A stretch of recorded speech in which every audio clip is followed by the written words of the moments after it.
जलवा लेके सीता सुंदर कब से खड़ी। जलवा लेके सीता सुंदर कब से खड़ी।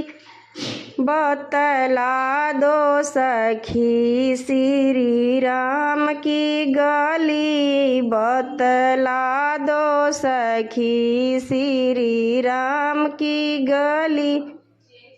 जहाँ कदम के गाछ वहाँ अनार की कली। जहाँ कदम के गाछ वहाँ अनार की कली।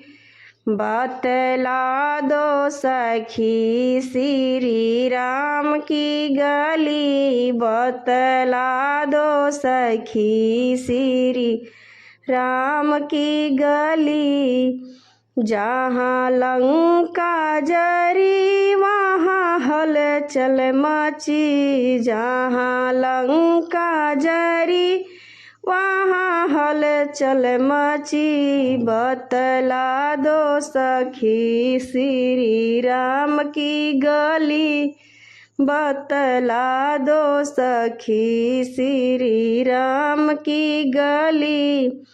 जेवना लेके सीता सुंदर कब से खड़ी। जेवना लेके सीता सुंदर कब से खड़ी। बतला दो सखी श्री राम की गली। बतला दो सखी श्री राम की गली।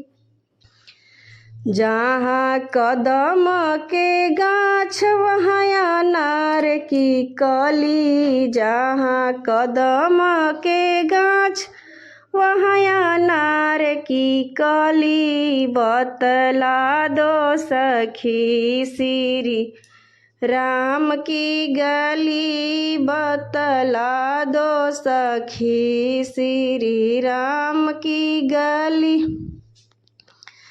हमारा पापा जी के छत पर कबूतर बोलेला। हमारा पापा जी के छत पर कबूतर बोलेला। कैसे आई ये बुलेटवा वाला पायल बाजेला। कैसे आई ये बुलेटवा वाला पायल बाजेला। पायल के आवाज़ सुनी मम्मी जागी जाली। पायल के आवाज़ सुनी मम्मी जागी जाली। कैसे आई ये मोबाइल वाला पायल बाजेला। हमारा चाचा जी के छत पर कबूतर बोलेला।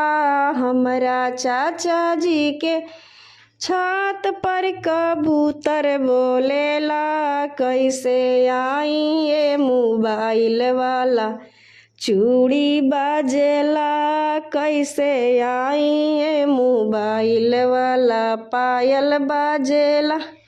पायल के आवाज़ सुनी चाची जागी जाली। चूड़ी के आवाज़ सुनी चाची जागी जाली। कैसे आएंगे बुलेटवा वाला पायल बाजेला।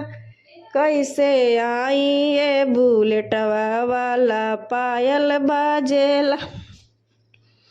हमारा भैया जी के छत पर कबूतर बोलेला। हमारा भैया जी के छत पर कबूतर बोलेला। कैसे आई ये मोबाइल वाला पायल बाजेला। कैसे आई ये बुलेटवा वाला पायल बाजेला। पायल के आवाज़ सुनी भाभी जागी जाई है। पायल के आवाज़ सुनी भाभी जागी जाई है। कैसे आई ये मोबाइल वाला पायल बाजेला। कैसे आई ये मोबाइल वाला पायल बाजेला।